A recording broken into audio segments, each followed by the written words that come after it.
ଢେପାଗୁଡ଼ା ବୋଲବମ୍ ସଂଘ ପକ୍ଷରୁ ଝିଙ୍ଗିଡ଼ିଭଟା ଧବଳେଶ୍ୱର ମନ୍ଦିରରେ ଜଳାଭିଷେକ କାର୍ଯ୍ୟକ୍ରମ।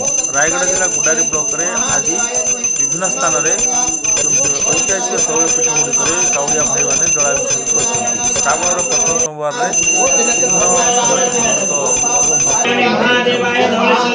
ସହରର ଅନେକ ବୋଲବମ୍ ଭକ୍ତ ଜଳାଭିଷେକ କରିଥିଲେ।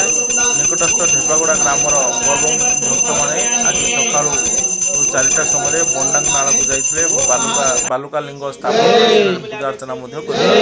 ଲିଙ୍ଗାବରଣ କରି ଜଳାଭିଷେକ ନିମନ୍ତେ ଜଳ ଉଠାଇ 2 କିଲୋମିଟର ଦୂରରେ ଥିବା ଝିଙ୍ଗିଡ଼ିଭଟା ଧବଳେଶ୍ୱର ଶୈବପୀଠକୁ ସକାଳ 8ଟା ସମୟରେ ଜଳାଭିଷେକ କରିଥିଲେ। ଦୀର୍ଘ 1 ମାସ ଶାକାହାରୀ ଭୋଜନ